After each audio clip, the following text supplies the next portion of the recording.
Just how much should the government be allowed to snoop on our electronic communications?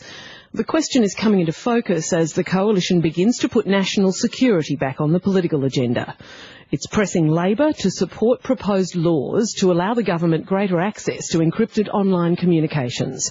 But Labor says it won't be rushed into backing legislation that could have massive implications for the privacy that Australians currently take for granted online. Here's political reporter Tom Iggulden. It's the latest revolution in communications, encrypted messaging. WhatsApp is the best known, but there are dozens of others. Banks and other businesses even use the technology to transfer sensitive data. The appeal is obvious. Emails notoriously easy to hack into, so too SMS messaging. Encrypted apps offer the security of being able to speak frankly and openly with friends, family and co-workers without fear of an unwanted eye scanning the conversation. But there's a flip side for security agencies monitoring dangerous criminals like terrorists and pedophile rings, as the Home Affairs Minister Peter Dutton outlined today. When we went from pages to text messages onto email, the agencies were able to keep up with those technological developments. The reality in relation to encryption is that we haven't. And so legislation's been drafted that would allow those agencies to infiltrate the encryption wall under a series of special circumstances. Importantly, the legislation does not permit so-called backdoors. There will be no weakening of encryption. In fact, the bill specifically provides that companies cannot be required to create systemic weaknesses in their encrypted products, or be required to build a decryption capability. But not everyone's convinced by those measures in the bill. Tech companies say they could be forced to write special software that would give governments not only one-off access to particular communications, but an ongoing means to monitor communications whenever they wanted to, the so-called backdoor Peter Dutton is referring to. And that, says Shadow Minister for National Security Mark Dreyfus, is giving Labor pause. Many people, not just tech companies, but other concerned Australians, are saying that the legislation does precisely that, despite what the government is saying.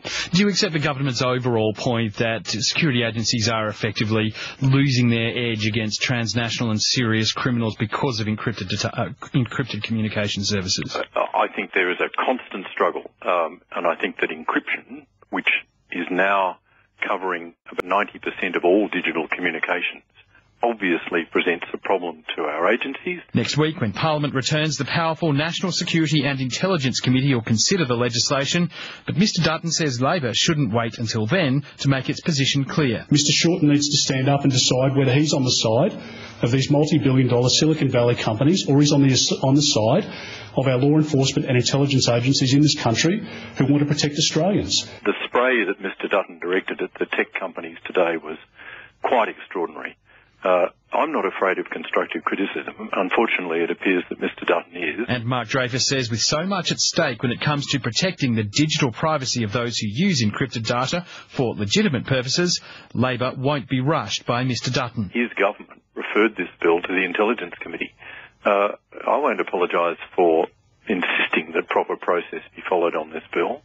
And what is Mr Dutton saying? That the committee process itself should be bypassed? Without Labor, the bill stands almost no chance of passing through the Senate.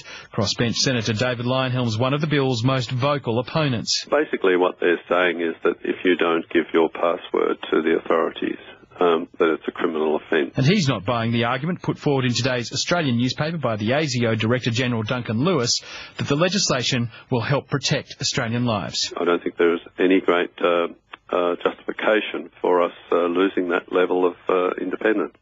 Crossbench Senator David Leyonhjelm, Tom Iggulden with that report.